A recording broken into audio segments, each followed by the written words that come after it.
તો ઇન્ટરનેટનું કદાચ લો કનેક્શનના લીધે ડિસ્કનેક્ટ થઈ ગયું હતું.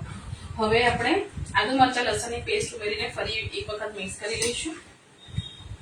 ચપટી હળદર નાખીશું. આમ તો મોગર આપણે પીળી જ હોય છે, એ અંદર નાખીએ તો ચાલે, તેમ છતાં પણ કલર સારો આવે અને હળદર તેમ પણ સારી.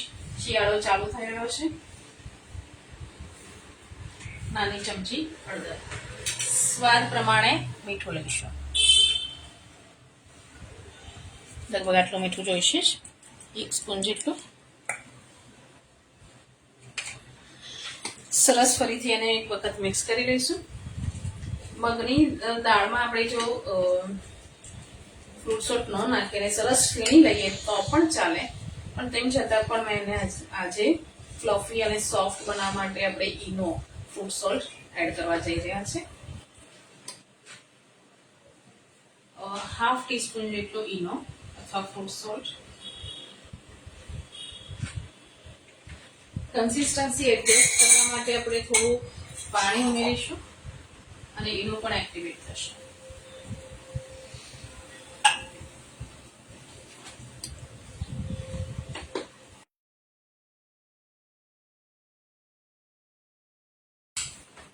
નમસ્તે નીતિ મેમ, નમસ્તે ભાસ્કીબેન, અને જે પણ વ્યુઅર્સ જોઈ રહ્યા છે મારી રેસીપી, એમને ખૂબ ખૂબ થેન્ક યુ. સમય કાઢીને આપ ઓનલાઈન આવ્યા અને મારી રેસીપી નિહાળો છો, એના માટે ખૂબ ખૂબ આભાર.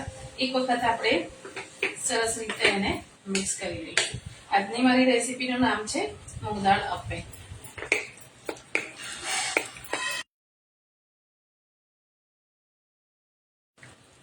આજથી આપણી સૌથી વર્ષનો અંત થવા જઈ રહ્યો છે, નવા વર્ષની શરૂઆત થવા જઈ રહી છે. આ બધા જ બિઝી હશો, તેમ છતાં પણ સમય કાઢીને આપણે આવ્યા અને મારી રેસીપી જોવા માટે, એના માટે થેન્ક યુ સો મચ.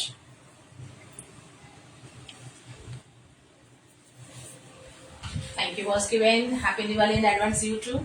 તો ચલો હવે આપણે બાકીની રેસીપી શરૂ કરીએ. હવે આપણે અંદર બાઉલમાં વઘાર નથી કરતા. અપ્પી પેનમાં થોડું તેલ મૂકી, બટર પણ લઈ શકાય.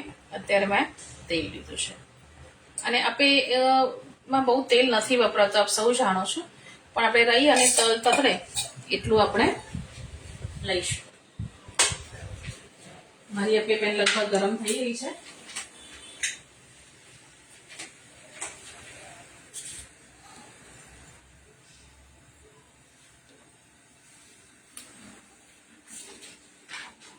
વઘાર મૂકીશું ને એટલે એનું ટેક્સચર પણ સરસ આવશે અને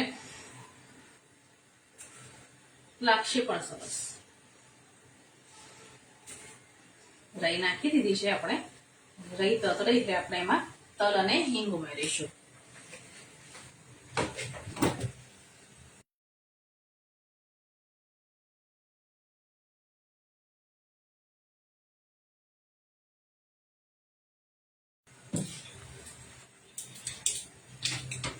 રાઈ તતડવાનો અવાજ આવતો હશે તમને. હવે આપણે એમાં તલ ઉમેરી દઈશું.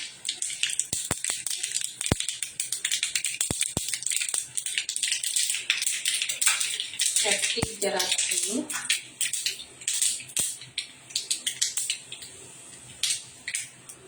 લીમડો,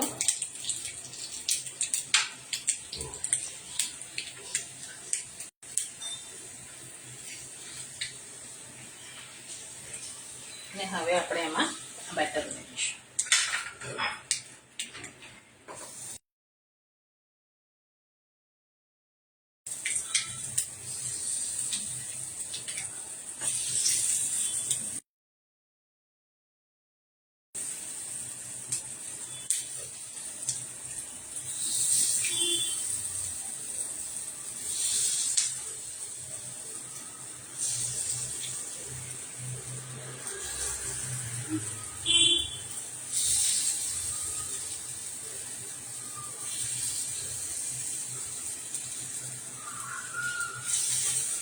હવે વચ્ચે બાળકોને ભાવતી ચીઝ વચ્ચે મૂકીશું. જ્યારે આપણે ખાઈશું ત્યારે ચીઝનો સ્વાદ આવશે અને સરસ પણ લાગશે.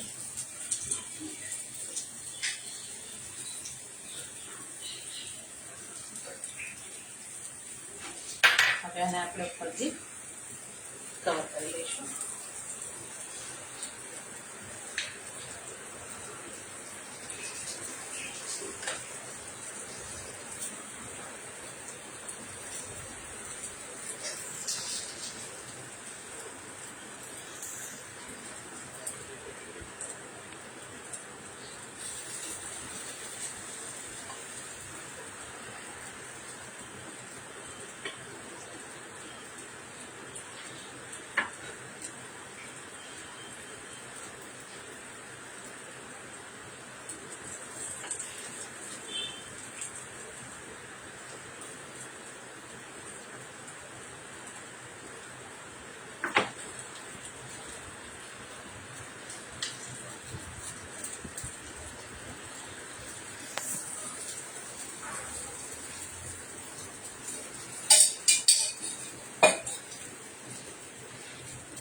થોડું ઉપર આપણે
એને લીડથી કવર કરીને લગભગ 5 થી 7 મિનિટ થશે તૈયાર થતા. મીડિયમ ફ્લેમ પર આપણે એને થવા દઈશું. તો તમારા સૌની દિવાળીની તૈયારીઓ કેવી ચાલે છે? તમારી દિવાળીમાં શું નાસ્તા બનાવો છો? તમે ઘરે ગેસ્ટ આવે ત્યારે તમે શું સર્વ કરો છો એ ચોક્કસ જણાવજો. કોઈ નવી રેસીપી બનાવતા હોય તો એ પણ શેર કરજો, અને મારી પાસેથી કોઈ રેસીપી જાણવી હોય તો એ પણ જણાવજો. તમારા લોકોની દિવાળીની તૈયારી કેવી ચાલે છે? આપણો સૌથી સરસ સુંદર તહેવાર છે. આજથી આપણો તહેવાર શરૂ થાય છે. હેપી દિવાળી સૌને. સૌને શુભ દીપાવલી. દીપાવલીની ખૂબ ખૂબ શુભકામનાઓ. નવા વર્ષને આવકારવા આપણે સૌ જ તૈયાર છીએ. આજની મારી રેસીપી હતી મૂંગ દાળ અપે, જે પ્રોટીનથી ભરપૂર છે. જે ડાયટ કરતા હોય એને પણ ચાલે, અને જે આપણે રોજ રૂટીન નાસ્તા બનાવતા જ હોઈએ છીએ, પૌવાનો ચેવડો કે મકાઈનો ચેવડો કે ફરસી પૂરી કે મસાલા પૂરી કે કોઈ પણ નમકીન ઘરના સાથે ચોળાફળીને મઠિયા તો હોય જ, પણ આવો કંઈક ગરમ નાસ્તો પણ મહેમાન આવે ત્યારે સર્વ કરીએ તો મહેમાનોને પણ મજા પડી જાય. અને થોડી પ્રિપેરેશન કરી લઈએ તો લગભગ 15 મિનિટમાં પતી જાય છે recipe.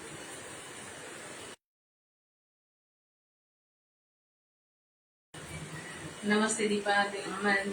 Thank you. Happy Deepavali to you two.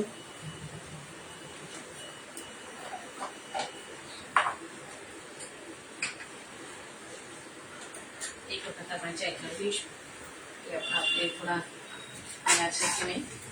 થોડીક વાર છે હજુ.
નમસ્તે બેનની બેન.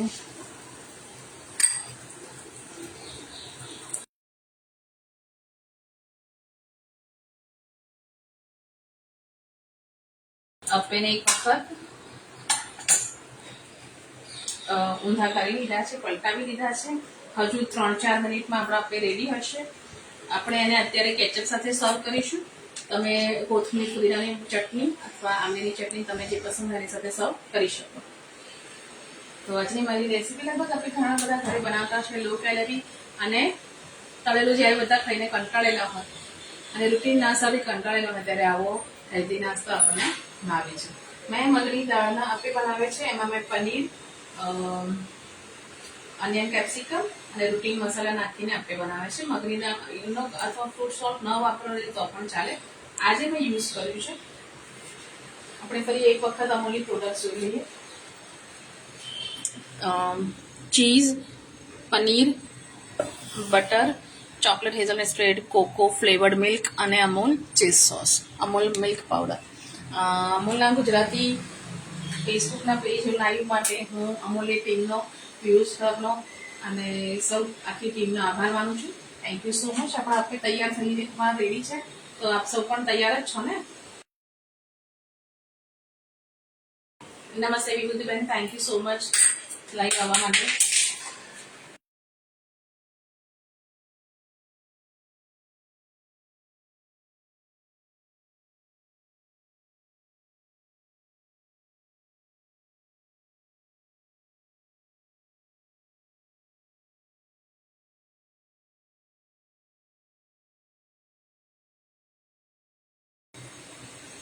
તો જોઈ શકો છો આપણા અપ્પે તૈયાર છે. કેટલા સરસ લાગે છે. આપણે ચમચીથી એને સ્કૂપ કરીશું. બંને બાજુથી સરસ શેકાઈ ગયા છે અને હમણાં એટલો તેલનો પણ યુઝ નથી થતો, તો વન ટાઈપ ઓફ હેલ્ધી વાનગી પણ કહી શકાય.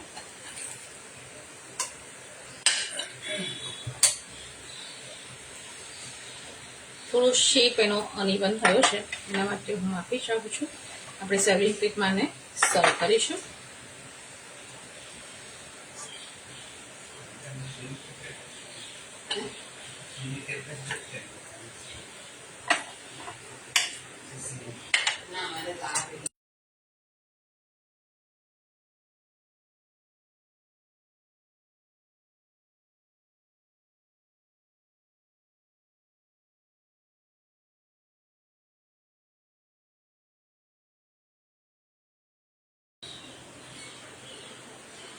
તૈયાર છે મૂંગ દાળ અપ્પે સર્વ કરવા માટે, ખાવા માટે. તો તમને મારી રેસીપી કેવી લાગી ચોક્કસ જણાવશો અને તમે પણ ટ્રાય કરજો આ રેસીપી. કદાચ તમે બનાવતા પણ હશો, મારી રીતે બનાવજો અને કહેજો કે કેવી લાગી રેસીપી. આપણે એક ટેસ્ટ કરીએ ગરમા ગરમ. અત્યારે લંચ ટાઈમ છે, અમારું બધાનું લંચ તૈયાર થઈ ગયું છે. એક આપણે ટ્રાય કરીએ. એકદમ ગરમ છે, મામા પણ કદાચ નહીં છે.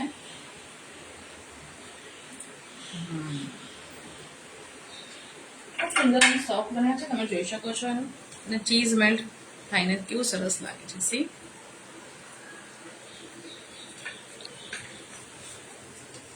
મારી રેસીપી હતી મૂંગ દાળ અપ્પે. આપણે મારી રેસીપી કેવી લાગી ચોક્કસથી જણાવશો. નવી રેસીપી કઈ તમે દિવાળીની તૈયારીમાં શું તૈયારી કરી છે, દિવાળીમાં કયા નાસ્તા બનાવો છો અને કેવી ચાલે છે તમારી દિવાળીની તૈયારી.